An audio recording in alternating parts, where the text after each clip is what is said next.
వ్యాధులను తొలగించిన మృతులను పరిగెత్తినావు, వ్యాధులను తొలగించినావు, మృతులను పరిగెత్తినావు.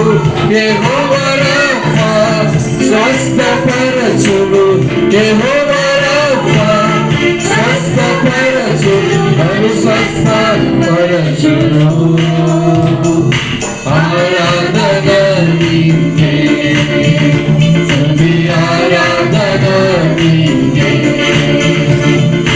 ఆరాధన నీకే, స్తుతి ఆరాధన నీకే, ఆరాధన స్తుతి ఆరాధన, ఆరాధన నీకే, ఆరాధన స్తుతి ఆరాధన, ఆరాధన నీకే, ఆరాధన నీకే, స్తుతి ఆరాధన నీకే, ఆరాధన నీకే, స్తుతి ఆరాధన నీకే, ఆరాధన నీకే, స్తుతి ఆరాధన నీకే, ఆరాధన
దేవాని కొందనాలు అయా. మేఘారుడైనటువంటి గొప్ప దేవుడు అయా, మేఘారుడుగా మా మధ్యలోకి రాబోతున్న దేవుడు, కొదవ సింహముగా మా మధ్యలోకి రాబోతున్న దేవుడు, స్తుతులకు పాత్రుడవు, స్తోత్రార్హుడవు తండ్రి.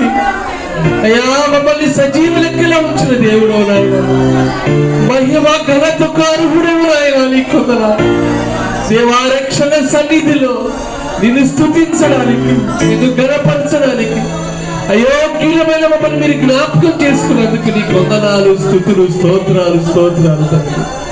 నాయనా మమ్మల్ని మీరు కాపాడినందుకు నీకు వందనాలు అయ్యా. మరొక దినాన్ని మాకు దయచేసినందుకు నీకు వందనాలు తండ్రి. యేసయ్యా నీకు వందనాలు. ఎంతమంది అయితే వ్యాధులతో బాధపడుతున్నారు దేవా, నీ రక్షణ భాగ్యం, నీ రక్త ప్రోక్షణ వారి మీద కుమ్మరించున్నాయని నీకు వందనాలు. ఎంతమంది అయితే సమస్యలతో బాధపడుతున్నారు యేసు శక్తి కలిగిన నామములో ప్రతి సమస్య విడుదల పొందునుగాక నీకు వందనాలు. యేసయ్యా నీకు వందనాలు చెల్లించుకుంటున్నాను దేవా. మహిమకు ఘనతకు అర్హుడవైనా నీకు వందనాలు దేవా. మా మధ్యలో మీరున్నందుకు నీకు వందనాలు, మా మధ్యలో మీరున్నందుకు నీకు వందనాలు తండ్రి. Thank you Jesus, thank you Jesus, thank you Jesus. యేసయ్యా నీకు వందనాలు. ఈ దాసుని జ్ఞాపకం చేసుకోవాలి అయ్యా. ఏ మాటలు మాకు అవసరమో, మా హృదయాలకు ఏ మాటలు అవసరమో తండ్రి నాయన, ఆ మాటలు మాతో మాట్లాడు నాయన. నీవు మాట్లాడితే మేము బ్రతుకుతాము నాయన. నీవు మాట్లాడితే మా రోగములు పోతాయి, నీవు మాట్లాడితే మా సమస్యలు విడిపోతాయి, నీవు మాట్లాడితే మా కుటుంబాలు నిలబడతాయి. యేసయ్యా నీకు వందనాలు. మా జీవితాల్లో మీరు చేసిన ప్రతి కార్యాన్ని బట్టి దేవా స్తుతి ఆరాధన నీకే సమర్పించుకుంటున్నాను తండ్రి. ఈ సమయంలో ఇక్కడ యొక్క ఆకుతోట రక్షణ మందిరం, రక్షణ సంఘం సన్నిధి రక్షణ సన్నిధి ఆలయంలో ఈ రీతిగా మీ మధ్యలో నిలవబడడానికి ఏర్పాటు చేయబడినటువంటి ఈ దినాన్ని బట్టి మొదటగా దేవునికి వందనాలు చెల్లిస్తూ ఉన్నాను. అదే రీతిగా నన్ను ప్రేమతో ఆహ్వానించినటువంటి సేవకులు పాస్టర్ చిరంజీవి గారు, సహోదరి సరోజిని గారు, అదే రీతిగా బ్రదర్ సుమంత్ గారు, వీరందరికీ కూడా నా యొక్క హృదయపూర్వకమైనటువంటి వందనాలు, ధన్యవాదాలు తెలియజేస్తూ ఉన్నాను. చిన్న ప్రార్థన చేసుకుందాం. ప్రార్థన చేసుకొని దేవుని యొక్క వాక్యాన్ని ధ్యానం చేసుకుందాం. పరిశుద్ధుడు అయిన దేవ, ప్రేమ కలిగిన తండ్రి, నీ పరిశుద్ధమైన జీవం కలిగిన శక్తి కలిగిన అత్యున్నతమైన నామమును బట్టి నీకు వందనములు, కృతజ్ఞతలు చెల్లిస్తూ ఉన్నాం. ఎక్కడ ఇద్దరు ముగ్గురు నా నామమున కూడి ఉందరు వారి మధ్యలో నేను ఉండేదని సెలవిచ్చిన గొప్ప దేవుడు నా తండ్రి. సమయంలో రక్షణ సన్నిధి ఆలయంలో ప్రభా మేము కొద్ది మందిముగా కూడుకొని ఉన్నాము, కానీ మా మధ్యలో మీరు ఉన్నారనేటువంటి విశ్వాసంతో ప్రభా నీకు స్తుతులు చెల్లిస్తూ ఉన్నాం. ఈ సమయంలో ప్రభా ఇక్కడ జరగబడచ్చు అన్నటువంటి ఆరాధనను బట్టి మీకు వందనాలు చెల్లిస్తూ ఉన్నాం. ఆరాధన నడిపిస్తూ ఉన్న సేవకులను బట్టి వందనాలు చెల్లిస్తూ ఉన్నాం. కూడి వచ్చిన సంఘాన్ని బట్టి కూడా మీకు వందనాలు చెల్లిస్తూ ఉన్నాం. నీ దాసునని నీ పక్షంగా నిలబడిన ఉంటుండగా నన్ను నీ సిలువ చాటును మరుగుపరుచుకొని నీ సిలువను కనపరిచి నీ స్వరమును మాకు వినిపించమని, యెహోవా మా ఆశ్రయదుర్గమా, నా నోటి మాటలు మా అందరి హృదయ ధ్యానములు దృష్టి అంగీకారములుగా చేసుకోమని ఈ కొద్ది మనవులు మా ప్రభువును పేపరి కుమారుడు యేసుక్రీస్తు అతి పరిశుద్ధ నామమును బట్టి ప్రార్థించి అడిగి వేడుకొనిచున్నాం తండ్రి, ఆమేన్. క్రీస్తునందు ప్రియమైన దేవుని బిడ్డలారా, దేవుని యొక్క వాక్యంలో నుంచి ఒక మాట మనం చదువుకుందాం. కీర్తన గ్రంథము 100వ కీర్తన 4వ వచనం. కీర్తనలు 100వ కీర్తన 4వ వచనం. కృతజ్ఞతార్పణలు చెల్లించుచు ఆయన గుమ్మములలో ప్రవేశించుడి. కీర్తనలు పాడుచు ఆయన ఆవరణములలో ప్రవేశించుడి. ఆయనను స్తుతించుడి. ఆయన నామమును ఘనపరచుడి. దేవుని నామమునకు మహిమ కలుగును గాక. ఈ సమయంలో ఈ యొక్క ఆదివారపు ఆరాధనలో దేవుని యొక్క వాక్యము ఆసక్తిగా వినుటకు కూడి వచ్చిన మీకు అందరికీ కూడా వందనాలు తెలియజేస్తూ ఉన్నాను. దావీదు మహారాజు రాసినటువంటి కీర్తనలో ఈ యొక్క స్తుతి అర్పణ కీర్తన దేవునికి స్తుతి చెల్లించేటువంటి కీర్తన. కృతజ్ఞత అర్పణలు చెల్లించుచు ఆయన గుమ్మములలో ప్రవేశించుడి, కీర్తనలు పాడుచు ఆయన ఆవరణంలో ప్రవేశించుడి, ఆయనను స్తుతించుడి, ఆయన నామమును ఘనపరచుడి. క్రీస్తునందు ప్రియమైనటువంటి దేవుని బిడ్డలారా, ఈ దినాన మనము దేవుని సన్నిధిలో ఈ రీతిగా సజీవుల లెక్కలో ఉన్నాము అంటే అది కేవలము దేవుని యొక్క ఉచితమైనటువంటి కృప. ఇంత చక్కగా ఈ ఫ్యాన్ కింద ఈ యొక్క చర్చిలో మనం కూర్చొని ఆరాధిస్తూ ఉన్నాము అంటే ఆయన అనుగ్రహించినటువంటి ఆయన యొక్క గొప్ప ప్రేమను బట్టి, దయని బట్టి, జాలిని బట్టి మనం ఈ రీతిగా ఆయన ఆరాధిస్తూ ఉన్నాం. అయితే దేవుడు మన జీవితాల్లో చేస్తూ ఉన్నటువంటి మేలును బట్టి మనము ఆయనకు ఏమి చెల్లిస్తూ ఉన్నాం? మనము దేవునికి కృతజ్ఞత అర్పణలు చెల్లించవలసిన వారముగా ఉంటూ ఉన్నాం. కీర్తనకారుడు 103వ కీర్తనలో తెలియచేసిన రీతిగా, నా ప్రాణమా యెహోవాను సన్నతించుము, నా అంతరంగమున సమస్తం ఆయన పరిశుద్ధ నామమును సన్నతించుము. నా ప్రాణమా యెహోవాను సన్నతించుము, ఆయన చేసిన ఉపకారములలో దేనిని మరువకము. ఆయన చేసిన ఉపకారములలో దేనిని మరువకము. ఆయన చేసిన ఉపకారములు, దేవుడు మన జీవితంలో చేసేటువంటి ఉపకారములను మనం లెక్కించాలనుకుంటే అవి లెక్కకు మించినటువంటివి. ఏ ఉపకారము కూడా నీవు లెక్కించలేవు. ఎన్ని ఉపకారాలు నీ జీవితంలో దేవుడు చేసి ఉన్నాడు అంటే ఇన్ని చేసి ఉన్నాడని మనం కరెక్ట్గా చెప్పలేము, లెక్క చెప్పలేము. కానీ ప్రియ దేవుని బిడ్డలారా, ఇక్కడ దావీదు మహారాజు ఏమని అంటూ ఉన్నాడంటే, ఈ యొక్క 11వ వచనాన్ని మనం చూస్తే, భూమి కంటే ఆకాశం ఎంత ఉన్నతంగా ఉన్నదో ఆయన యందు భయభక్తులు గలవారి యెడల ఆయన కృప అంత అధికముగా ఉన్నది.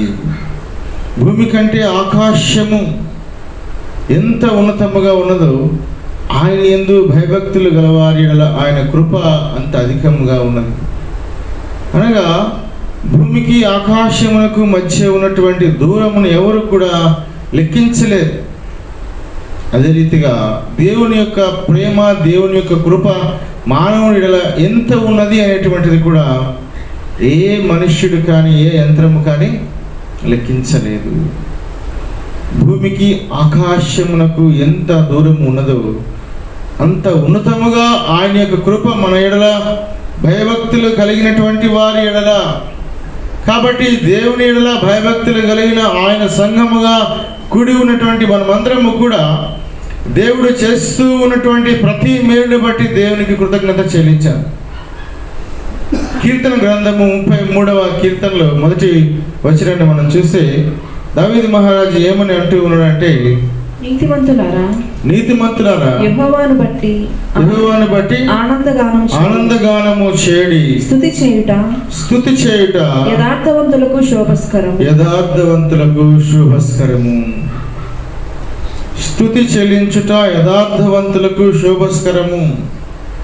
ప్రతి వ్యక్తి వారి వారి జీవితాల్లో దేవునికి కృతజ్ఞత చెల్లించవలసిన వారుగా ఉంటూ ఉన్నారు.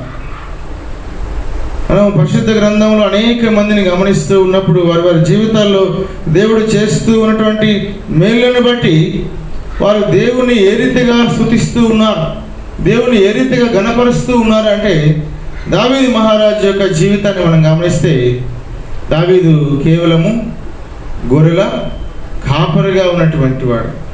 గొర్రెల కాపరిగా ఉన్నటువంటి దావీదును దేవుడు ఇశ్రాయేలీల 12 గోత్రముల మీద రాజుగా చేస్తూ ఉన్నాడు.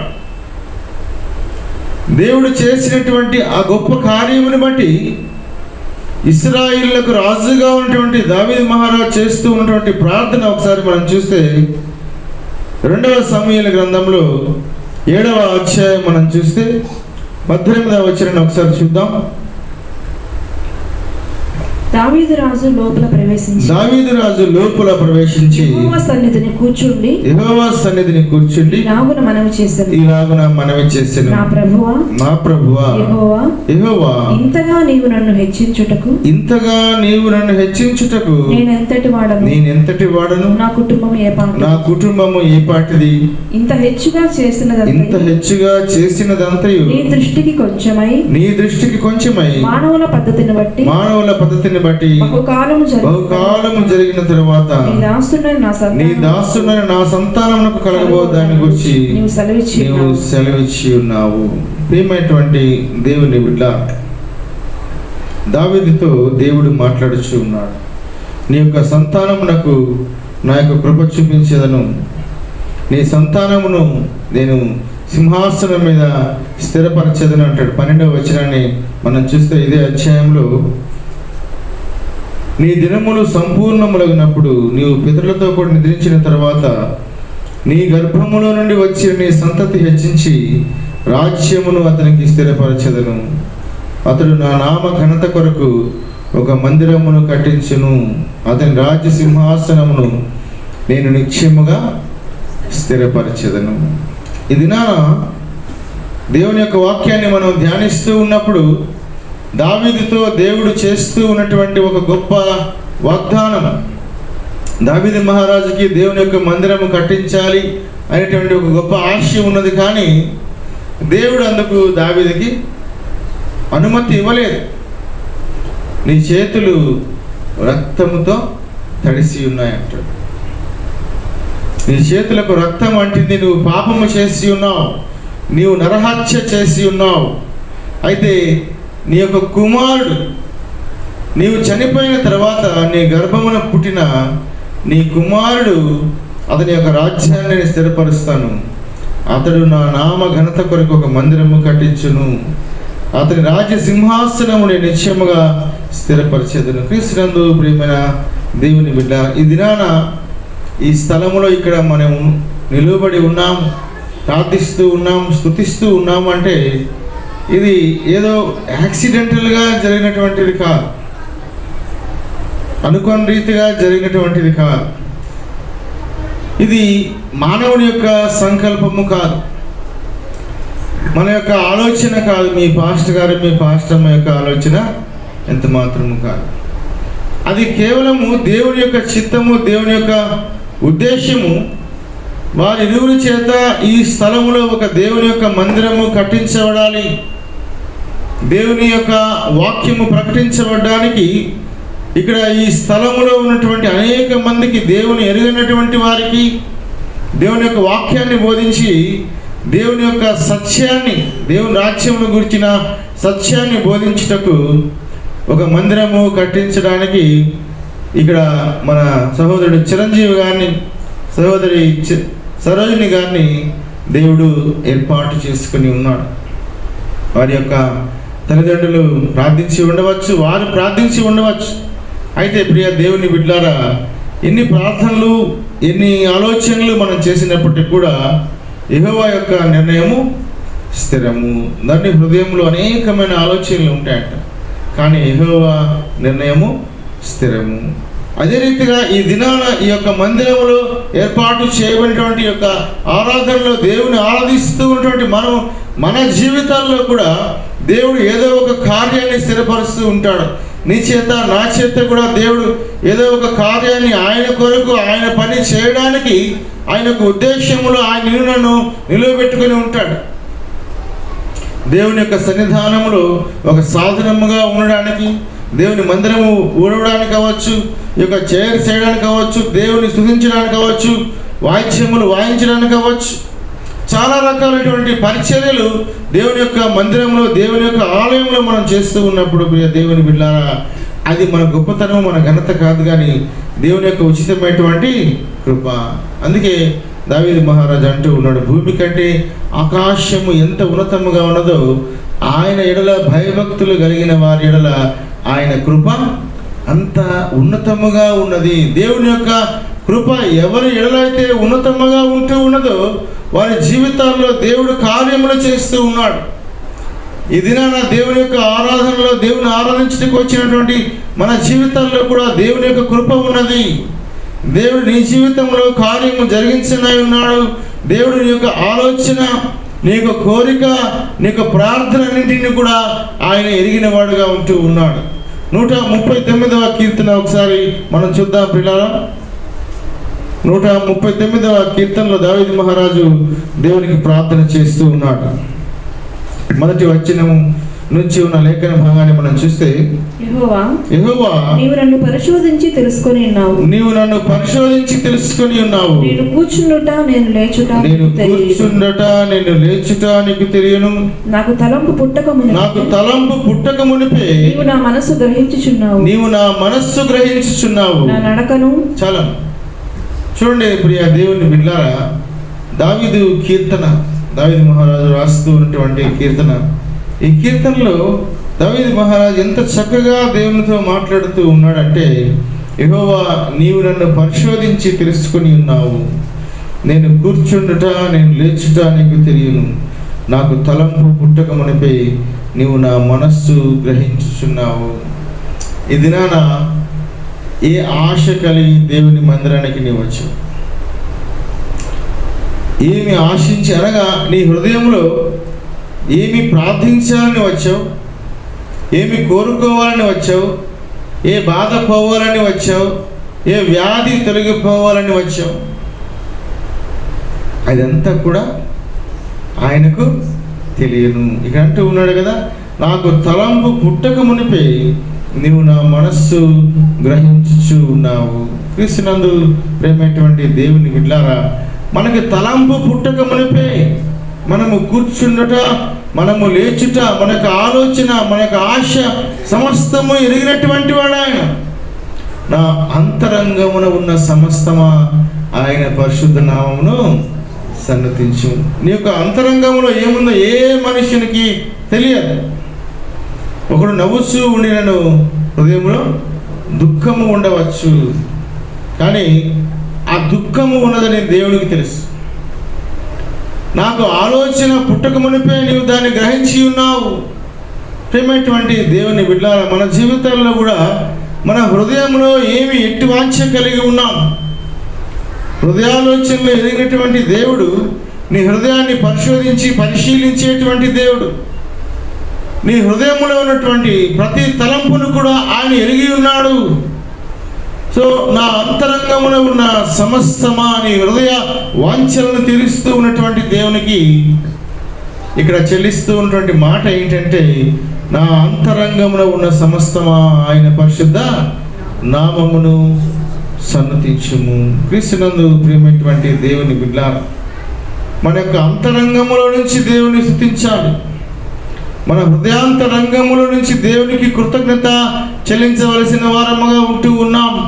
ఈ యొక్క కీర్తనకారుడు చాలా చక్కని మాటలు ఈ లేఖనములో రాస్తూ ఉన్నాడు. చూడండి, 7వ వచనం చూద్దాం. 139వ కీర్తన 7వ వచనం. నీ ఆత్మ యొద్ద నుండి నేను ఎక్కడికి పోదును? నీ ఆత్మ యొద్ద నుండి నేను ఎక్కడికి పోదును? నీ సన్నిధి నుండి నేను ఎక్కడికి నీ సన్నిధి నుండి నేను ఎక్కడికి పారిపోదును? నేను ఆకాశమునకు ఎక్కినను నీవు అక్కడను ఉన్నావు. నేను పాతాళమందు పండుకొనను నీవు అక్కడను ఉన్నావు. నేను వేకువ రెక్కలు కట్టుకుని సముద్ర దిగంతములో నివసించినను అక్కడను నీ చేయిను నడిపించును. నీ కుడి చేయి నన్ను పట్టుకును.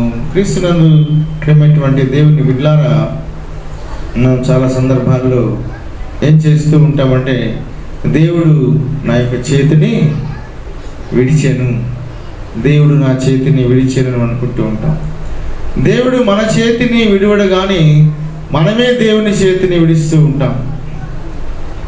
కానీ ఇక్కడ 139వ కీర్తనలు అంటూ ఉన్నాడు, నేను వేకువ రెక్కలు కట్టుకుని సముద్ర దిగంతములో సంచరించినను అక్కడను నీవు నన్ను నడిపించు ఉన్నావు. నీ కుడి చేయి నన్ను పట్టుకొని ఉన్నది. ఆకాశమునకు ఎక్కిన సముద్ర దిగంతములోకి వెళ్ళిన రెక్కలు కట్టుకొని ఎగిరినప్పటికీ కూడా అక్కడ ఎక్కడికి వెళ్ళినా కూడా అక్కడ దేవుని సన్నిధి ఉన్నది. దేవుని యొక్క ఆత్మ యొద్ద నుంచి నేను ఎక్కడికి పారిపోవదును. దేవుని యొక్క ఆత్మ దేవుని యొక్క పరిశుద్ధాత్మ నిన్ను నిత్యము వెంబడిస్తూ ఉన్నాడు. దేవుని యొక్క పరిశుద్ధాత్మ ఆయన సన్నిధి నీతో ఉన్నది కాబట్టి, ఆయన యొక్క సహవాసములో నీవు ఉంటూ ఉన్నావు కాబట్టి, ఆయన యొక్క దక్షిణ హస్తము, ఆయన యొక్క కుడి చెయ్యి నీకు తోడుగా ఉన్నది కాబట్టి, ఇక్కడ 103వ కీర్తనలు అంటూ ఉన్నాడు కదా, 3వ వచనము, ఆయన నీ దోషములన్నింటినీ క్షమించువాడు, నీ సంకటములన్నింటినీ కుదుర్చువాడు. మనం పాట పాడతాం కదా, ఓ యేసు నీ ప్రేమ సంకట సమయంలో సాగలేకున్నాను. అనగా సంకట సమయము కలిగినప్పుడు సందిగ్ధతలో మనం ఉంటూ ఉంటాం. ఆ సంకట సమయంలో మనము కదలలేని పరిస్థితి, అటు ఇటు కదలలేని పరిస్థితి, ఇబ్బందికరమైనటువంటి పరిస్థితి, ఇరుకైనటువంటి పరిస్థితి, ఏ విధమైన మాట మాట్లాడలేని పరిస్థితి, మన యొక్క కార్యములు ఏమి చేసుకోలేని పరిస్థితి.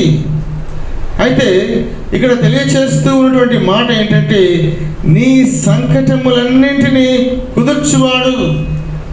ఆయన నీ యొక్క ప్రతి సంకటమును, ప్రతి సమస్యను, నీ దోషములన్నింటినీ క్షమించువాడు. క్రీస్తునందు ప్రేమైనటువంటి దేవుని బిడ్డలారా, దేవునికి ఉన్నటువంటి గొప్ప గుణ లక్షణాల్లో ఒక గుణ లక్షణం ఆయన క్షమించేటువంటి స్వభావము కలిగినటువంటి వాడు.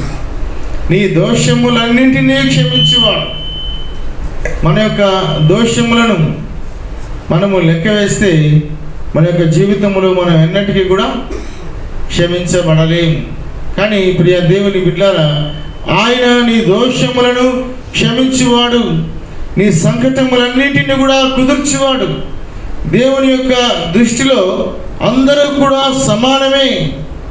రోమపత్రికలో 3వ అధ్యాయంలో 23వ వచనములో అపోస్తలుడైన పౌలు తెలియచేస్తూ ఉన్నటువంటి మాటను ఒకసారి మనం గమనిస్తే, ఏ భేదమును లేదు, ఏ భేదమును లేదు, అందరూ పాపము చేసి దేవుడు అనుగ్రహించు మహిమను పొందలేకపోవచ్చు ఉన్నారు. దేవుడు అనుగ్రహించు మహిమను పొందలేకపోవచ్చు ఉన్నారు. అందరూ కూడా పాపము చేసి ఉన్నారు. కానీ ప్రియమైనటువంటి దేవుని బిడ్డలారా, ఆ యొక్క లేఖన భాగంలో తెలియచేస్తూ ఉన్నటువంటి మాట ఏంటంటే, తర్వాత వచ్చిన చదవము, కాబట్టి నమ్మువారు ఆయన కృపచేతనే క్రీస్తు యేసునందలి విమోచనము ద్వారా ఉచితముగా నీతిమంతులని తీర్చబడుచు ఉన్నారు. నీ దోషములన్నీ కూడా, నీవు దోషాలకి నీ యొక్క పాపము పరిహరించబడాలి అంటే పితృపారంపర్యమైనటువంటి ఆచారాల్లో ఒక మేకను కానీ ఒక గొర్రెను కానీ మనము దేవాలయంలోకి తీసుకుని వెళ్ళి బలి అర్పించాలి. పేతురు రాసిన మొదటి పత్రికలో 18-19 వచనాలు ఒకసారి మనం చూస్తే ఏమంటాడంటే, పితృపారంపర్యమైన మీ వ్యర్థ ప్రవర్తనను బట్టి విడిచిపెట్టునట్లుగా వెండి బంగారముల వంటి క్షయ వస్తువుల చేత మీరు విమోచింపబడలేదు, కానీ అమూల్యమైన రక్తము చేత అనగా నిర్దోషము నిష్కలంకమును నాకు గొర్రె పిల్ల వంటి క్రీస్తు రక్తము చేత విమోచింపబడితరని మీరు ఎరుగుదురు కదా.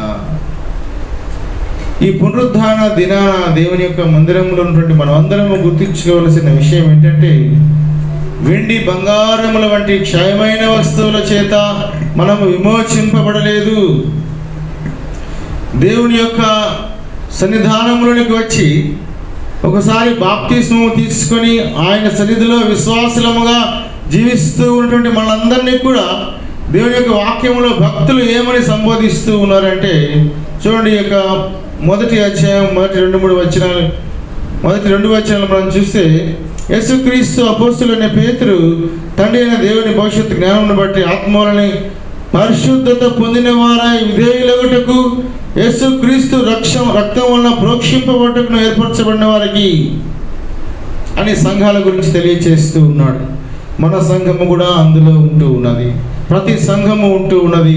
ప్రతి విశ్వాసి అందులో ఉంటూ ఉన్నాడు. ప్రతి ఆత్మ అందులో ఉంటూ ఉన్నది. నీ దోషములన్నింటినీ కూడా క్షమించువాడు. నీ దోషము క్షమించబడాలి అంటే వ్యర్థమైనటువంటి పితృపారంపర్యమైన ఆచారం ఏంటంటే వెండి బంగారముల వంటి క్షయమైన వస్తువుల చేత అవి విడిపించబడేటువంటివి. కానీ ఆ వెండి బంగారములు ఆ పాప క్షమాపణ చేసేటువంటివి కాదు. ఇక్కడ తెలియజేస్తూ ఉన్నటువంటి మాట ఏంటంటే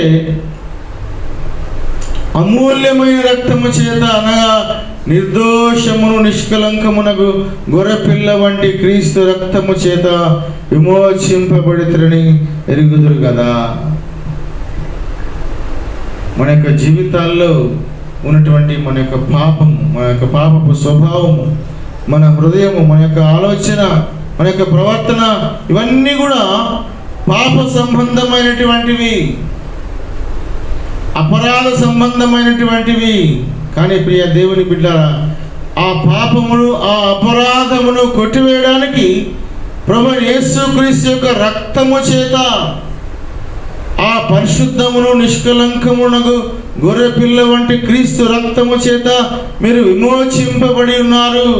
విమోచింపబడినటువంటి జనాంగము, విమోచింపబడినటువంటి ఆయన బిడ్డలు. మొదటి పేతురు పత్రికలోనే 2వ అధ్యాయంలో 9వ వచనాన్ని ఒకసారి మనం చూద్దాం. అయితే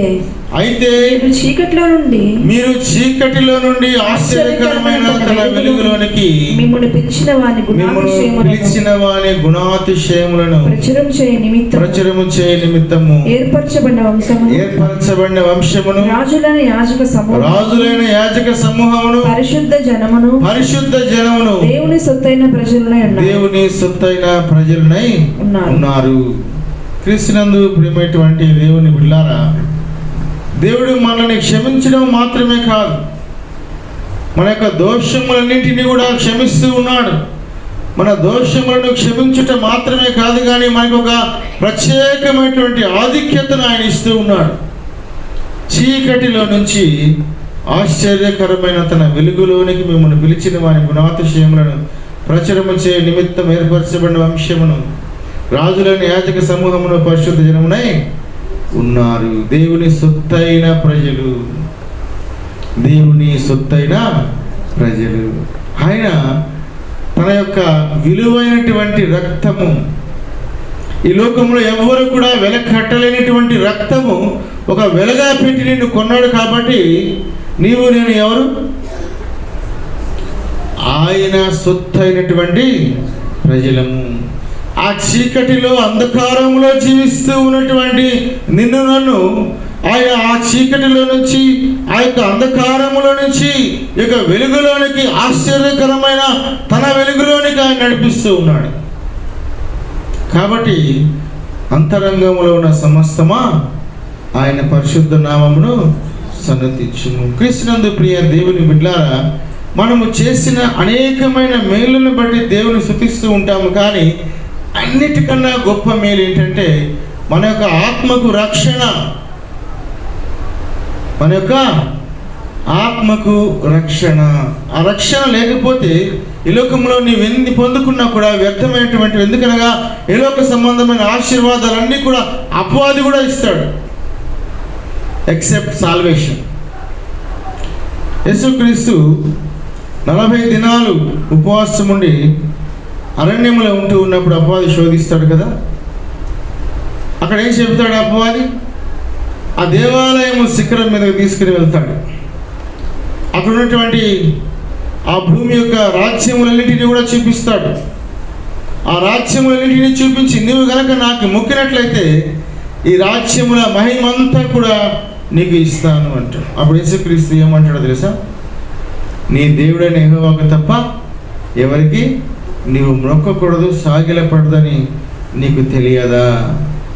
అపవాదికి అన్నీ తెలుసు. అపవాది ఏలోక సంబంధమైనటువంటి ప్రతి ఆశీర్వాదాన్ని కూడా అపవాది ఇవ్వగలడు, కానీ పరలోక సంబంధమైన ఎట్టి ఆశీర్వాదాన్ని కూడా ఇవ్వలేడు. అయితే పరలోక సంబంధమైనటువంటి ఆశీర్వాదము, ఆత్మ సంబంధమైనటువంటి ఆశీర్వాదము, రక్షణ సంబంధమైనటువంటి ఆశీర్వాదము కేవలం మన ప్రభు యేసుక్రీస్తు రక్తము ద్వారా నీకు నాకు కలుగుచూ ఉన్నది. నీ దోషములన్నింటినీ ఆయన క్షమించుచూ ఉన్నాడు. నీ సంకటములన్నింటినీ కుదుర్చుచు ఉన్నాడు. 4వ కీర్తన మొదటి వచనం చదువుకుందాం. కీర్తన గ్రంథము 4వ కీర్తన మొదటి వచనంలో దావీదు మహారాజ్ చేస్తూ ఉన్నటువంటి ఆ యొక్క ప్రార్థనను, నా నీతికి ఆధారమగు దేవా, నా నీతికి ఆధారముగు దేవా, నేను మొర్రపెట్టినప్పుడు ఉత్తరమిమ్ము, నాకు ఉత్తరమిమ్ము, ఇరుకులో నాకు విశాలత కలుగు చేసిన వాడవు నీవే. ఇరుకులో నాకు విశాలత కలుగ చేసిన వాడవు నీవే. ఇరుకులో నాకు విశాలత కలుగ చేసినటువంటి వాడవు నీవే. సంకటములన్నిటినీ కుదుర్చువాడు. ఆ యొక్క సంకటము, ఆ యొక్క శ్రమ, ఆ యొక్క ఇరుకు, ఆ వేదన, ఆ దుఃఖములో ఆ నీతికి ఆధారముగినటువంటి దేవునికి మొరపెట్టినప్పుడు ఆ ఇరుకులో నాకు విశాలత కలుగ చేసిన వాడవు నీవే. తర్వాత వచ్చిన 103వ కీర్తనలో మనం చూస్తే, మేలుతో నీ హృదయమును తృప్తిపరచుచు ఉన్నాడు. పక్షిరాజు యవనము కృతదగుచున్నట్లు, నీ యవనము కృతదగుచున్నట్లు అంటాడు.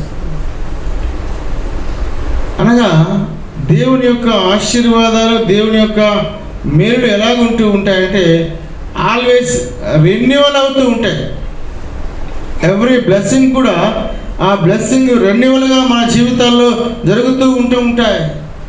ప్రతి ఆశీర్వాదం కూడా దేవుడు నీకు ఒక నూతనమైనటువంటి ఆశీర్వాదముగా, ఒక నూతనమైనటువంటి ఆనందాన్ని ఇవ్వడానికి దేవుడు నీ జీవితంలో ప్రతి ఆశీర్వాదాన్ని, పక్షిరాజు యవ్వనము క్రొత్తదగుచున్నట్లు,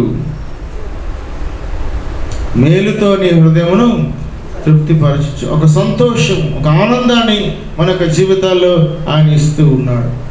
4వ కీర్తనలోనే మనం గమనిస్తే 6వ వచనాన్ని చదువుకుందాం పిల్లారా. మాకు మేలు చూపువాడెవడని, మాకు మేలు చూపువాడెవడని పలుకువారు అనేకులు. రాగదమ్మా పిల్లారా, మనందరికీ వచ్చేటువంటి ప్రశ్న అదే కదా, మాకు మేలు చూపువారు ఎవరు అని అనేకులు అడుగుతారు. మనం కూడా అడుగుతాం, మాకు మేలు కలగట్లేదే. 34వ కీర్తనలో 8వ వచనంలో దేవుడు ఏమంటాడు తెలుసా? యెహోవా ఉత్తముడని రుచి చూచి తెలుసుకొనుడి.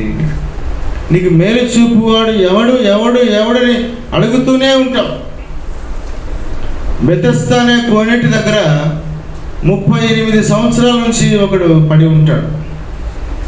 దేవదూత వచ్చి ఆ నీటిని కదిలించినప్పుడు ఎవరైతే మొదటగా ఆ నీటిలో దిగుతాడో వాడు స్వస్థత పొందుకుంటూ ఉన్నాడు. కానీ యేసుక్రీస్తు అక్కడికి వచ్చినప్పుడు, ఆ సొలొమోను మంటపం వద్దకు వచ్చినప్పుడు, ఆ 38 ఇయర్స్ నుంచి అక్కడ పడి ఉన్నటువంటి వ్యక్తిని చూసి ప్రభు అడిగిన ప్రశ్న ఏంటంటే, నీవు స్వస్థత పొందగోరుచున్నావా? అంతే. వాడు ఏం జవాబు చెబుతూ ఉన్నాడంటే, అయ్యా, దేవదూత వచ్చినప్పుడు నన్ను ఎవడు అక్కడికి తీసుకెళ్ళాలని నాకెవరు మనుష్యులు. నిజమా ఆ మాట?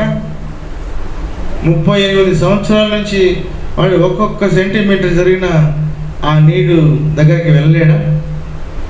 కానీ వాడు అనుకుంటూ, నాకు మేలు చూపువాడెవడు, నాకు సహాయం చేసేవాడెవడు, నన్ను ఆ నీటి దగ్గరికి తీసుకుని వెళ్ళేవాడెవడు, నన్ను ఎవరు ముంచుతారా ఆ నీటిలో దేవదూత వచ్చినప్పుడు? కానీ ప్రియమైనటువంటి దేవుని బిడ్డలారా, రోమపత్రికలో 8వ అధ్యాయం 28వ వచనంలో దేవుని యొక్క వాక్యంలో పౌలు ఏమని తెలియజేస్తూ ఉన్నాడంటే, దేవుని ప్రేమించి వారికి, అనగా ఆయన సంకల్పము చొప్పున పిలువబడిన వారికి మేలు కలుగుటకై సమస్తము సమకూడి జరుగుతూ ఉన్నవి. దేవుని ప్రేమించి వారికి మేలు కలుగుట. ఎవరైతే దేవుని ప్రేమిస్తూ ఉన్నారో, నన్ను ప్రేమించి వారు నా ఆజ్ఞలను గైకొనును,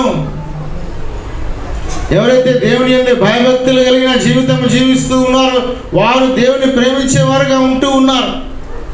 దేవుని యొక్క కట్టడలను ఎవరైతే అనుసరించి నడుచుకుంటూ ఉన్నారో, దేవుని యొక్క ఆజ్ఞలను, విధులను ఎవరైతే నడుచుకొనుచూ ఉన్నారో వారు దేవుని ప్రేమించేవారుగా ఉంటూ ఉన్నారు. ఇక్కడ అంటూ ఉన్నాడు, మాకు మేలు చూపు వాడెవడని పలుకువారు అనేకులు. తర్వాత ఏమంటున్నాడంటే, యెహోవా నీ సన్నిధి కాంతి మా మీద ప్రకాశింప చేయము, వారి ధాన్య ద్రాక్ష రసములు విస్తరించిన నాటి సంతోషము కంటే అధికమైన సంతోషము నీవు నా హృదయములో పుట్టించితివి.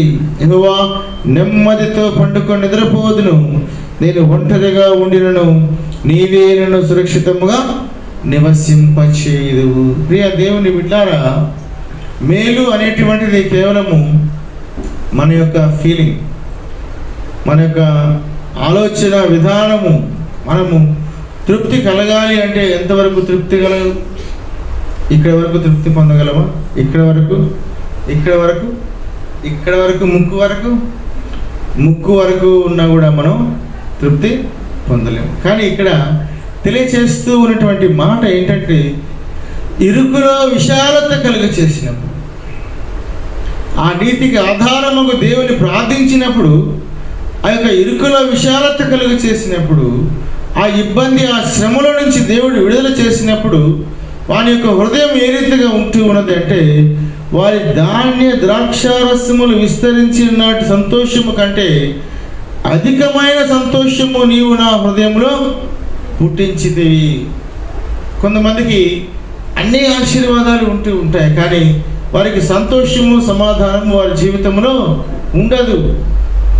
అదే మాటని ఇక్కడ తెలియచేస్తూ ఉన్నాడు.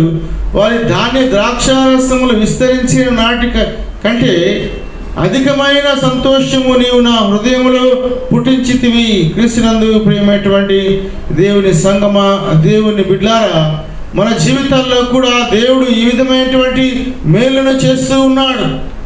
మేలుతో నీ హృదయమును ఆయన తృప్తిపరుస్తూ ఉన్నాడు, నిన్ను బలపరుస్తూ ఉన్నాడు. 34వ కీర్తనలోనే 10వ వచనం కూడా ఒకసారి చూస్తే, సింహపు పిల్లలు లేమి కలిగినవై ఆకలి కొను కానీ యెహోవాను ఆశ్రయించి వారికి ఏ మేలు కొదవై లేదు. యెహోవాను ఆశ్రయించి వారికి దేవుడు మేలు కలుగ చేస్తూ ఉన్నాడు. ప్రియమైనటువంటి దేవుని సంగమా, దేవుని బిడ్లారా, మనము ఆయన గొర్రెలము, ఆయన పిల్లలము, ఆయన మేపు గొర్రెలము.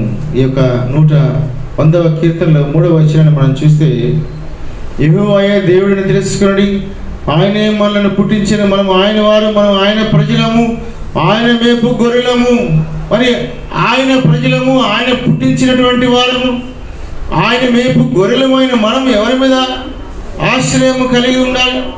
ఎవరిని ఆశ్రయించాలి మన జీవితాల్లో? మనం అంటే మన సృష్టికర్త అయినటువంటి దేవుణ్ణి మనం ఆశ్రయించాలి. కానీ ప్రియమైనటువంటి దేవుని సంగమా, దేవుని బిడ్లారా, ఈ దినాన మనం గమనిస్తే దేవుని మీద కన్నా నరులను ఆశ్రయించేటువంటి వారు ఎక్కువగా ఉంటూ ఉన్నారు. దేవుని మీద ఆధారపడడం కన్నా ఇతర అనేకమైనటువంటి శక్తుల మీద ఆధారపడేటువంటి వారుగా ఉంటూ ఉన్నారు. సృష్టికర్తను మర్చిపోయి సృష్టిని పూజించేటువంటి వారుగా ఉంటూ ఉన్నారు. ఇర్మియా భక్తుడు ఇర్మియా గ్రంథంలో అంటాడు, 13వ వచనం 7వ అధ్యాయంలో, 7వ అధ్యాయము 17వ అధ్యాయము 13వ వచనం, ఇశ్రాయేలునకు ఆశ్రయమా, యెహోవా నిన్ను విసర్జించి వారందరూ సిగ్గునందుదురు. నా ఎడల ద్రోహము చేయవారు యెహోవాను జీవజలముల ఊటను విసర్జించి ఉన్నారు. చాలా మనం గనక దేవుని ఆశ్రయించక, దేవుని మీద ఆధారపడక ఇతరులను ఆశ్రయించడం, ఇతరుల మీద ఆధారపడడం, దేవుని యొక్క ఆజ్ఞని మీద దేవుడు సెలవిస్తూ ఉన్నటువంటి మొట్టమొదటి ఆజ్ఞ ఏంటి? నేను తప్ప వేరొక దేవుడు నీకు ఉండకూడదు. దేని రూపమునైనను విగ్రహమునైనా నీవు చేసుకున్నప్పుడు దానికి మొక్కకూడదు, సాగిలపడకూడదు. అయితే ఈ దినాల్లో, ఆ దినాల్లో ఇప్పటికీ ప్రజలు ఏ రీతిగా ఉంటూ ఉన్నారంటే, జీవ జలముల ఊట అయిన యెహోవాను విసర్జిస్తూ ఉన్నారు. జీవ జలముల ఊట అయినటువంటి దేవుని ఎరిగినటువంటి వారుగా ఉంటూ ఉన్నారు. ఆ జీవ జలముల ఊట యొద్దకు రాని వారుగా ఉంటూ ఉన్నారు. ప్రేమైనటువంటి దేవుని బిడ్డలారా, అయితే ఆ జీవ జలముల ఊటను ఆశ్రయించేటువంటి వారి జీవితం ఏ రీతిగా ఉంటుంది? ఇదే అధ్యాయంలో పైన ఉన్నటువంటి లేఖన భాగం 5వ వచనం చదువుకుందాం.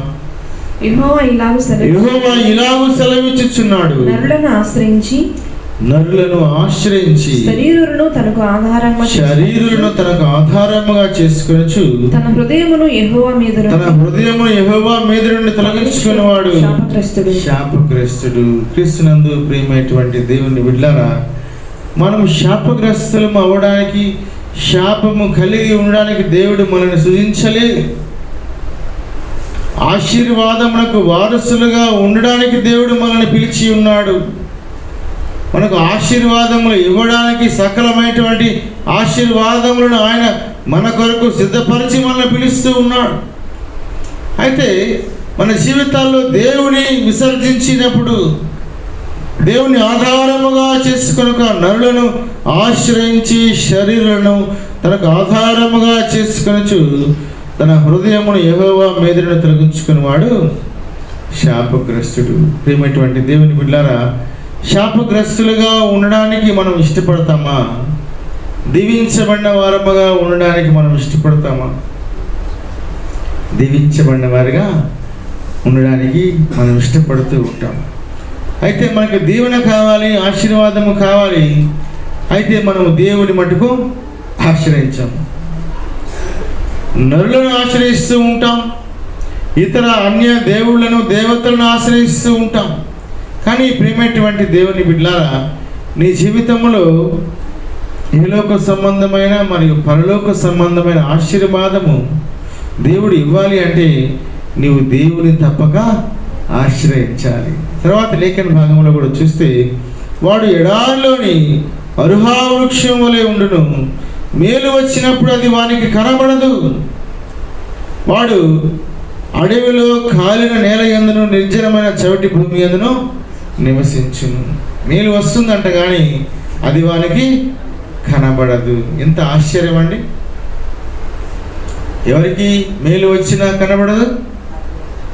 నరులను ఆశ్రయించు వానికి, అనగా యెహోవాను విసర్జిస్తూ ఉన్నటువంటి వారికి, జీవజలముల ఊట అయినటువంటి దేవుని విసర్జించి నరులు చేసిన దేవులను, దేవతలను ఆరాధించేటువంటి వారికి, వారి జీవితంలో ఒకవేళ మేలు వచ్చినను అది వానికి కనబడదు. తెమ్మేటువంటి దేవుని బిడ్డలారా, మన ఎదురుగా మేలు పోతూ ఉంటుంది, కానీ అది మన కంటికి కనబడ, అంటే మనము దాన్ని పొందుకోలేము, మనము దాన్ని అనుభవించలేము, మనం దాన్ని రిసీవ్ చేసుకోలేము. ఆ ఎడారిలో కాలిన చవిటి నేలలో వాడు నివసించు, అనగా ఏ విధమైనటువంటి ఫలము లేనటువంటి జీవితము. ఎడారిలో ఫలాలు ఫలిస్తాయా? ఎడారిలో ఉన్నటువంటి భూమిలో మొక్కలు మొలుస్తాయా? ప్రేమైనటువంటి దేవుని బిడ్డలారా, ఇక్కడ అంటూ ఉన్నాడు తర్వాత లేఖన భాగము, యెహోవాను నమ్ముకున్న వాడు ధన్యుడు అంటాడు. ఇదంతా యెహోవాను విసర్జించిన వాని యొక్క జీవితము. అయితే యెహోవాను నమ్ముకున్నటువంటి వాని యొక్క జీవితం ఏ రీతిగా ఉంటూ ఉన్నది అంటే, యెహోవా వానికి ఆశ్రయముగా ఉండును. 91వ కీర్తనలో మొదటి వచనములు అంటాడు, మహోన్నతిని చాటు నివసించువాడు సర్వశక్తి నీడను విశ్రమించువాడు అంటాడు. మహోన్నతుడు అంటే ఇంకా ఆయన గొప్పవాడు ఎవరు లేరు. ఉన్నతుడు, మహా ఉన్నతమైనటువంటి గొప్పవాడు, మహోన్నతుడైన దేవుడు, మహోన్నతిని చాటును నివసించువాడు, అనగా ఆయన ఆశ్రయములో నివసిస్తూ ఉన్నటువంటి వాడు. యెహోవాను ఎవరైతే నమ్ముకొంచు ఉన్నారో దేవుడు యెహోవా వారికి ఆశ్రయముగా ఉండును. క్రీస్తునందు ప్రియమైనటువంటి దేవుని బిడ్డలారా, ఒక ఆశ్రయము కల్పిస్తూ ఉన్నాడు అంటే వాని యొక్క ప్రాణమునకు రక్షణ కల్పిస్తూ ఉన్నాడు, వాడిని పోషిస్తూ ఉన్నాడు, వాడిని సంరక్షిస్తూ ఉన్నాడు. అయితే యెహోవా నమ్ముకున్నటువంటి వారి జీవితము, ఎవరైతే దేవుడు ఆశ్రయముగా కలిగినటువంటి వారి యొక్క జీవితాన్ని కూడా మనం చూస్తే, వాడు జలముల యొద్ద నాటబడిన చెట్టు వలె ఉండును. వాడు జలముల యొద్ద నాటబడిన చెట్టు వలె ఉండును. మనం ప్యారలల్గా చూస్తే యెహోవాను ఆశ్రయించినటువంటి వాడు శాపగ్రస్తుడిగా ఉంటూ ఉన్నాడు, మరియు మేలు వచ్చినప్పుడు అది వానికి కనబడట్లేదు.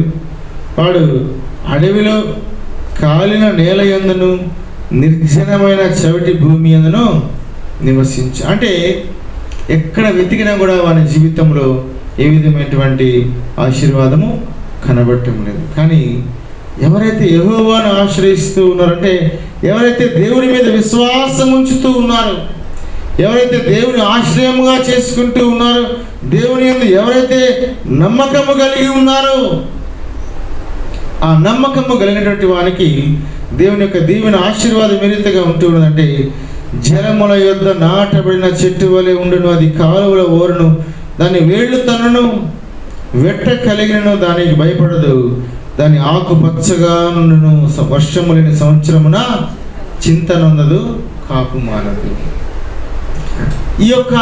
ఈ చెట్టు వలె, ఏ చెట్టు?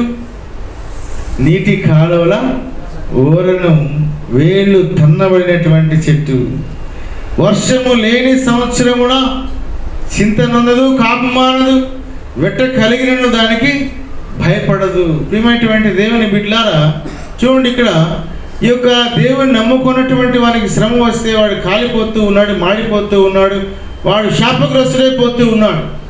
కానీ ఎవరైతే దేవుని యందు నమ్మకం ఉంచి ఉన్నారో, ఎవరైతే దేవుని యందు విశ్వాసం ఉంచి ఉన్నారో, దేవుని ఆశ్రయముగా చేసుకుని ఉన్నారో, దానికి వెట్ట కలిగినను దానికి అది భయపడదంట. వెట్ట, ఒక చెట్టుకి బాగా ఎండ తగిలితే మాడిపోతుంది. కానీ ఆశ్రయము, ఉన్నతమైనటువంటి మహోన్నతమైనటువంటి దేవుని యొక్క ఆశ్రయములో, ఆయన యొక్క నీడలో ఉన్నటువంటి వానికి ఆ వెట్ట కలిగినను దానికి భయపడదు. ఈ మాట చాలా ఆశ్చర్యంగా ఉంటుంది. వర్షము లేని సంవత్సరమున చింతనొందదు, కాపు మానదు. వర్షము లేని సంవత్సరము. వర్షం వస్తే పంటలు పండుతాయి. వర్షం వస్తే ఆ యొక్క తోట చాలా పచ్చగా ఉంటుంది, అది ఎదుగుతుంది, నీరు అవసరం. కానీ ఆ నీటి కన్నా గొప్పవాడు, ఆ జీవ జలముల ఊట అయినటువంటి వాడు సమరయ స్త్రీ ఆయన వద్దకు దాహంలోకి ఇమ్మని ఆయన వచ్చినప్పుడు యేసుక్రీస్తు ప్రభు ఆ సమరయ స్త్రీతో మాట్లాడుచు ఉన్నటువంటి మాటను మనం గమనిస్తే, ప్రియ దేవుని బిడ్డలారా, నీవు జీవ జలముల ఊటను అడుగుచూ ఉన్నావు అంటాడు. 4వ అధ్యాయము యోహాను సువార్తలో 9వ వచనాన్ని ఒకసారి మనం చూద్దాం. ప్రియ దేవుని బిడ్డలారా, ఆ సమరయ స్త్రీ యూదుడవైన నీవు సమరయ స్త్రీనైన నన్ను దాహమునకి ఇమ్మని ఇలాగ అడుగుచున్నావని ఆయనతో చెప్పాను. ఏలయనగా యూదులు సమరయులతో సాంగత్యము చేయరు. అందుకు యేసు నీవు దేవుని వరమును నాకు దాహమునకి ఇమ్మని నిన్ను అడుగుచున్నవాడెవడో అదియు ఎరిగి ఉంటే నీవు ఆయనను అడుగుదువు, ఆయన నీకు జీవజలమిచ్చునని ఆమెతో చెప్పాను. క్రీస్తునందు ప్రియమైనటువంటి దేవుని బిడ్డ, ఆ వర్షము లేని సంవత్సరమున కూడా చింతనొందక, కాపు మానక ఉండవలసినటువంటి ఆ అనుభవములోనికి యెహోవాను ఆశ్రయించినటువంటి వాడు. ఒక మొక్క ఏ రీతిగా అయితే అది వర్షము లేని సంవత్సరంలో కూడా చింతనొందక, కాపు మానక ఉంటూ ఉన్నదో, దానికి ఎవరు తోడుగా ఉంటూ ఉన్నాడంటే జీవజలముల ఊట అయిన ప్రభువైన యేసుక్రీస్తు తోడుగా ఉంటూ ఉన్నాడు. ఈ యొక్క సమరయ స్త్రీతో ప్రభువైన యేసుక్రీస్తు మాట్లాడుతూ ఉన్నటువంటి మాటలు మనం గమనిస్తూ ఉంటే, ఆయన సెలవిస్తూ ఉన్నటువంటి ఈ మాటలు చూద్దాం. ప్రియ దేవుని బిడ్డలారా, నీవు అదియు ఎరిగి ఉంటే నీవు ఆయనను అడుగుదువు, ఆయన నీకు జీవజలమిచ్చునని ఆమెతో చెప్పాను. అప్పుడు ఆ స్త్రీ, అయ్యా, ఈ బావి లోతైనది, చేదుకున్నట్టుకు నీకేమీ లేదే, ఆ జీవజలము ఎలాగూ నీకు దొరుకును? తానును తన కుమారులను పశువులను ఈ బావి నీళ్లు త్రాగి మాకిచ్చిన మన తండ్రి అయిన యాకోబు కంటే నీవు గొప్పవాడవా అని ఆయనను అడిగాను. అందుకు యేసు, ఈ నీళ్లు త్రాగు ప్రతివాడును మళ్ళా దప్పికొను, నేనిచ్చి నీళ్లు త్రాగువాడెప్పుడునూ దప్పికొనడు. నేను వాడికిచ్చి నీళ్లు నిత్య జీవమునకే వానిలో ఊరడి నీటి బుగ్గగా ఉండినని ఆమెతో చెప్పాను. క్రీస్తునందు ప్రియమైనటువంటి దేవుని సంగమా, దేవుని బిడ్డ, ఆయన ఆ జీవజలముల ఊట అయినటువంటి ప్రభువైన యేసుక్రీస్తు నీ యొక్క దాహాన్ని తీరిస్తే, ఆ జీవ జలముల ఊటని నువ్వు అడుగుతావని తెలియజేస్తూ ఉన్నాడు. ఆ జీవ జలముల ఊట నీలో నిత్యము ఊరడి నీటి బుగ్గగా ఉండును. దేని నిమిత్తము? దేని నిమిత్తం అది నిత్యము ఊరడి నీటి బుగ్గ అంటే నిత్య జీవమునకై, నిత్య జీవమునకై ఊరిడి నీటి బుగ్గగా ఉండును. క్రీస్తునందు ప్రేమైనటువంటి దేవుని సంగమా, దేవుని బిడ్డలారా, ఈ రాత్రికాల సమయంలో దేవుని వాక్యం వినుచు ఉన్నటువంటి మనమందరం కూడా మన జీవితాల్లో దేవుడు ఏమి మేలు చేశాడు, ఏమి మేలు చేశాడు అనేటువంటి ఒక ప్రశ్నలు మనం వేసుకొని జీవిస్తూ ఉంటాం.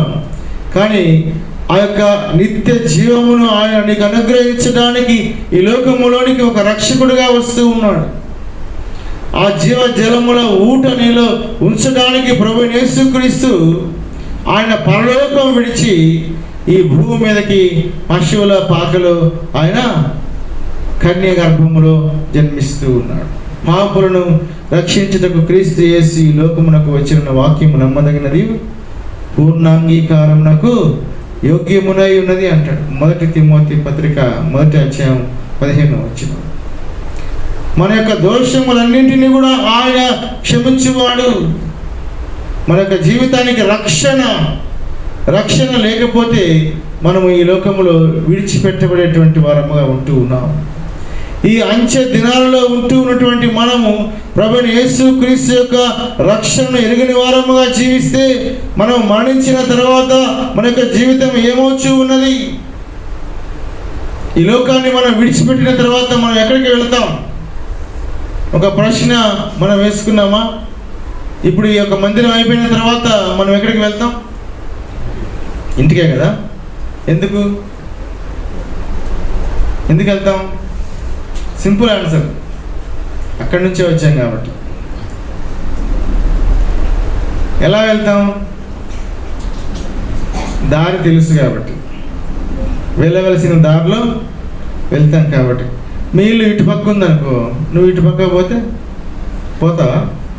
పోతానే ఉంటావు ఇంకో పక్కకి. మీ ఇంటికి ఎప్పటికీ చేరుకోలేదు. ఈ యొక్క అంచె దినాల్లో ఉంటూ ఉన్నటువంటి మనమందరము కూడా దేవుని యొక్క రాకడ కొరకు ఎదురు చూస్తూ ఉన్నాం. ఎందుకు ఇన్ని ప్రార్థనలు, ఇన్ని మారు మనస్సులు, ఇన్ని రక్షణలు, ఇన్ని బాప్తీసాలు, ఇన్ని స్తుతులు, ఇన్ని పాటలు, ఇన్ని ప్రసంగాలు ఎందుకు? అంతటా అందరూ మారు మనస్సు పొందవలను. దేవుని యొక్క సువార్త ప్రకటించబడచ్చు ఉన్నది అంటే అందరూ కూడా ఆ మారు మనస్సు పొందిన తర్వాత, దేవుని యొక్క సువార్త ప్రకటించబడిన తర్వాత ఆ మారు మనస్సు పొందిన వారందరూ కూడా దేవుని యొక్క రాజ్యములో ప్రవేశిస్తారు. దేవుని యొక్క రాకడలో ఆయన ఎదుర్కొనేటువంటి ఒక వధువు సంఘముగా మనం ఉండడానికి సిద్ధపడుచు ఉన్నామా? మన రక్షణ కలిగి జీవిస్తూ ఉన్నామా? పొందుకున్నటువంటి రక్షణను మనం చేపట్టి ఉన్నామా? చేపట్టిన రక్షణను మనం నిలవబెట్టుకుని జీవిస్తూ ఉన్నామా? అపోస్తలుడైన పౌలు రోమీయులకు రాసిన పత్రికలో 10వ అధ్యాయం ఒకసారి మనం చూస్తే, ప్రియ దేవుని బిడ్డలారా, 6వ వచనం నుంచి చదువుకుందాం. అయితే విశ్వాస మూలమగు నీతి ఇలాగు చెప్పుచున్నది, ఎవడు పరలోకములోనికి ఎక్కిపోవును అనగా క్రీస్తును కిందికి తెచ్చుటకు లేక ఎవడు అగాధములోనికి దిగిపోవును అనగా క్రీస్తును మృతులలో నుండి పైకి తెచ్చుటకు నీవు నీ హృదయములో అనుకొనవద్దు. అదేమని చెప్పుచున్నది, వాక్యము నీ యొద్దను నీ నోటను ఉన్నది, నీ హృదయములోను ఉన్నది. అది మేము ప్రకటించు విశ్వాస వాక్యమే. అదేమనగా యేసు ప్రభు అని నీ నోటితో ఒప్పుకొని దేవుడు మృతులలో నుండి ఆయనను లేపెనని నీ హృదయమందు విశ్వసించిన నీవు రక్షింపబడదు. ఎలా రక్షింపబడతామంట? రక్షణ క్రీస్తునందు ప్రియమైనటువంటి దేవుని బిడ్డ, పరలోక రాజ్యములో చేరడానికి రక్షణ అనేటువంటిది చాలా అవసరమై ఉంటూ ఉన్నది కదా.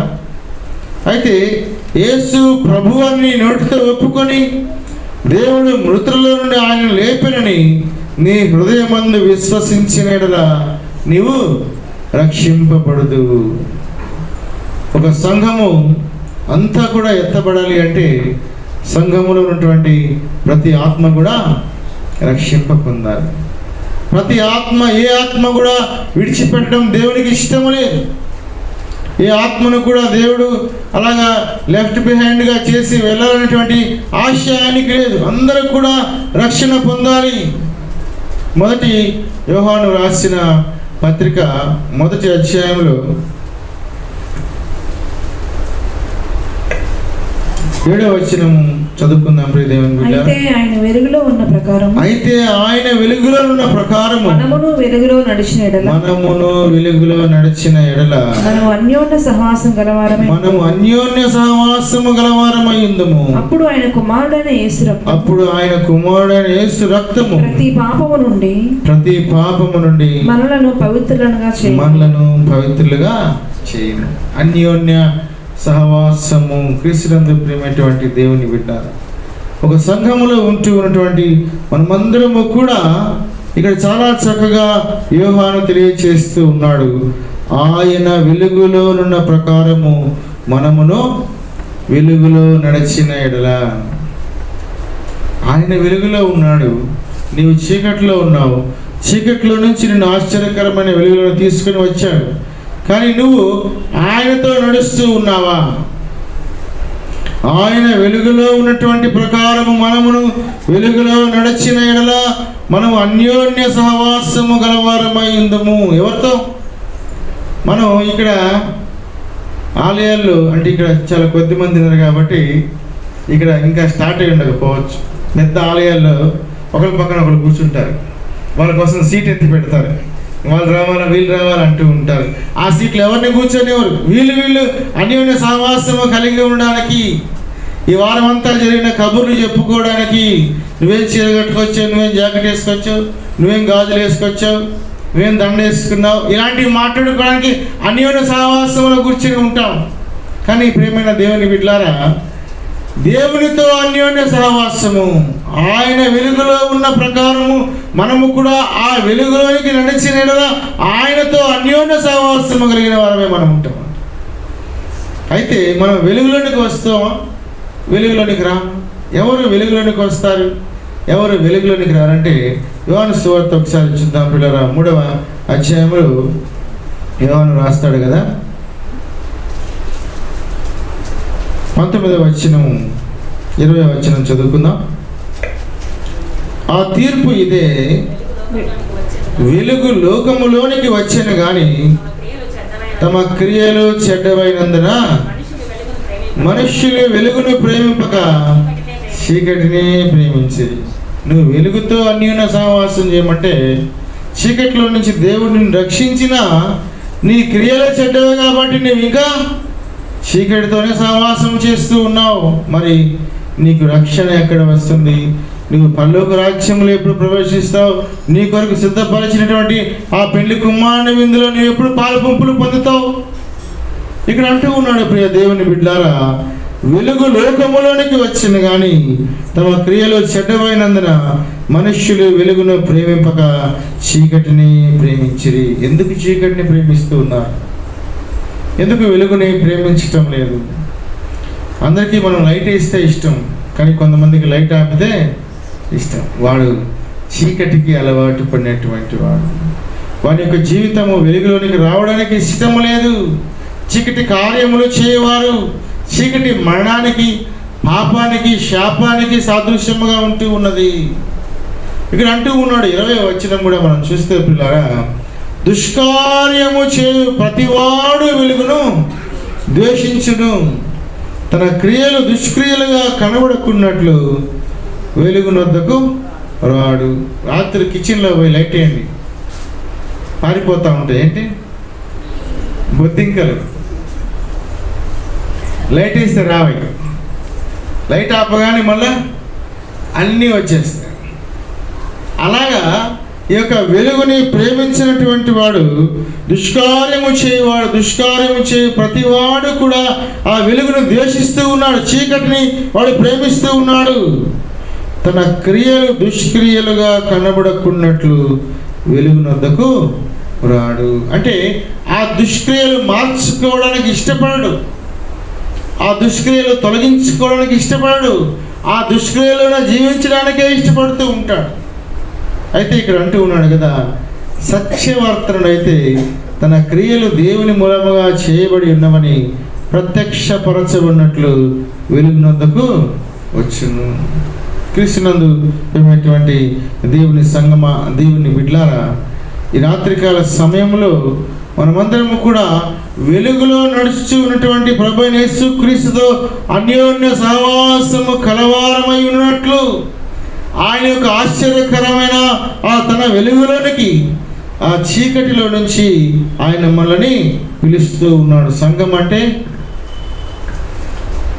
ఆ చీకటిలో నుంచి బయటకి పిలువబడిన వారు, ఏర్పరచబడిన వారు, the people who were called out, ecclesia అంటాం. వేరుపరచబడినటువంటి వారు దేనిలో నుంచి? చీకటిలో నుంచి. చీకటి అనగా ఆ లోకములో నుంచి వేరుపరచబడినటువంటి వాడు, అంధకారముల నుంచి, పాపముల నుంచి, శాపముల నుంచి, శిక్షల నుంచి వేరుపరచబడినటువంటి వారు, ఒక ప్రత్యేకమైనటువంటి బిడ్డలు సంఘము. అటు సంఘముగా ఉన్నటువంటి మనమందరము కూడా చీకటితో సహవాసము కాదు కానీ వెలుగుతో అన్యోన్య సహవాసము, వెలుగులో నడుస్తూ ఉన్నటువంటి ప్రభువైన యేసుక్రీస్తుతో మనం అన్యోన్యమైనటువంటి సహవాసము చేసిన ఎడల మనము కూడా ఆయన సన్నిధానములో ప్రవేశించడానికి, ఆయన యొక్క రాజ్యములో ప్రవేశించడానికి, ఆయన రాకడలో ఎత్తబడే సంఘముగా మనం ఉండడానికి, ఆ వధువు సంఘముగా ఆయన కొరకు అలంకరించబడిన సంఘముగా ఉండడానికి, మడత మచ్చ కళంకము లేనటువంటి సంఘముగా ఉండడానికి సిద్ధపడచ్చు. ముందుకి మనము సాగిపోదాం. దేవుడి కొద్ది మాటలు దీవించునుగాక. ప్రార్థన చేసుకుందాం. పరిశుద్ధుడా, ప్రేమగల తండ్రి, మరొకసారి మీకు వందనాలు, కృతజ్ఞతలు చెల్లిస్తూ ఉన్నాం.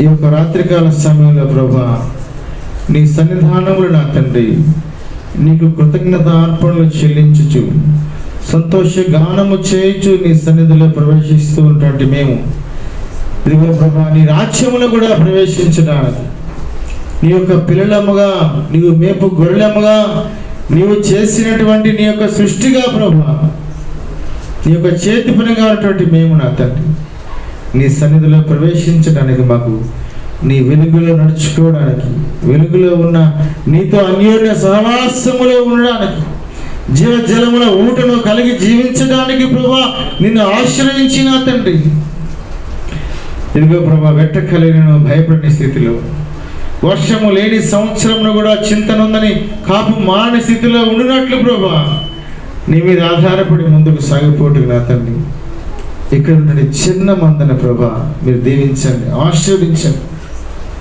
ఇదిగో ప్రభా, నీ నీతికి తగినట్లుగా నీ నివాస స్థలము నేను ఆశీర్వదించిన సెలవిచ్చినటువంటి దేవుడు ప్రభా, ఈ బిడ్డలు నా తండ్రి ఇదిగో ప్రభా నీకు ఒక మందిరము నా తండ్రి ఏర్పాటు చేశారు. వారు కన్నీరు కార్చి ప్రార్థించి ప్రభా, వారి యొక్క వ్యయ ప్రయాసలు కోర్చి, వారి యొక్క తమ సొంత ప్రభా, వారి యొక్క సొంత ఖర్చుతో వారు ఎంతో ప్రయాసపడి ఏర్పాటు చేసినటువంటి ఈ యొక్క మందిరమును బట్టి ప్రార్థిస్తూ ఉన్నాం. అన్నాడు సొలొమోను మహారాజు ప్రార్థిస్తూ ఉన్నాడు ప్రభా, ఆ యొక్క మందిరంలో చేయబడు ప్రతి ప్రార్థన నీవు ఆలకించినట్లు, నీవు చెవికి వారి యొక్క పాపములను క్షమించినట్లు నీ కనుదృష్టి ఈ యొక్క మందిరం మీద ఉంచని ప్రార్థిస్తూ ఉన్నాడు. ఇదిగో ప్రభా, ఈ యొక్క ఆలయమునకు వచ్చిన ప్రతి బిడ్డ కూడా నీ సన్నిధానంలో వారు ప్రార్థిస్తూ ఉన్నప్పుడు, వారు దుఃఖిస్తూ ఉన్నప్పుడు నా తండ్రి వారి యొక్క మనవులు ఆలకించిన తండ్రి వారి యందు నీ కనుదృష్టి ఉంచి ప్రభా ప్రతి బిడ్డకు తగిన రీతిగా నీవు జవాబు దయచేయమని ప్రార్థిస్తూ ఉన్నాం. మొదట నీవు కొద్దిగా ఉండినను తుదకు మహాభివృద్ధి నొందుదు అని మీ లేఖనంలో సెలవిచ్చిన రీతిగా ఇదిగో నా తండ్రి ఈ సంఘాన్ని ప్రభా ఆయన నీవు అంచెలంచెలుగా ప్రభా నీ రాజ్య ప్రకటనలో ప్రభా బిడ్డలు చేయించున్న ఈ యొక్క వ్యవసాయంలో నా తండ్రి కన్నీళ్లు విడిచి విత్తువాడు సంతోష గానము చేయించు పనులు మోసుకొని వచ్చని మీ లేఖనము సెలవిచ్చింది. ఈ సేవకులు ప్రభా, ఈ బిడ్డల ప్రభా, ఒక కమిటెడ్ స్పిరిట్తో నా తండ్రి ఈ యొక్క పరిచర్య, ఈ సేవ చేస్తూ ఉంటుండగా అనేకమైనటువంటి ఆత్మను సంపాదించినట్టు ఈ యొక్క గుడారమును విశాలపరచమని ప్రార్థన చేస్తూ ఉన్నాం. ఇదిగో ప్రభా, ఈ యొక్క మందిరాన్ని ఇంకా నిండార్లుగా దీవించి ఆశీర్వదించి వర్ధిలింపచేయమని, పరిచర్య చేయించున్నటువంటి కుటుంబం అంతటిని కూడా మీరు దీవించి ఆశీర్వదించి వర్ధిలింపచేయమని, కూడి వచ్చిన సంఘమును వాక్యం విన్న ప్రతి బిడ్డ కూడా మీరు దీవించమని ఈ కొద్ది మనవులు మా ప్రభువును మీ ప్రియ కుమారుడైన యేసుక్రీస్తు అతి పరిశుద్ధ నామమును బట్టి ప్రార్థించి అడిగి వేడుకొనిచున్నాము తండ్రి. ఆమేన్. Thank you. యెహోవా కనులు ప్రతి స్థలమందు నుండును. సామెతలు 53. Praise the lord. చూడదాం.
చోటు నీవే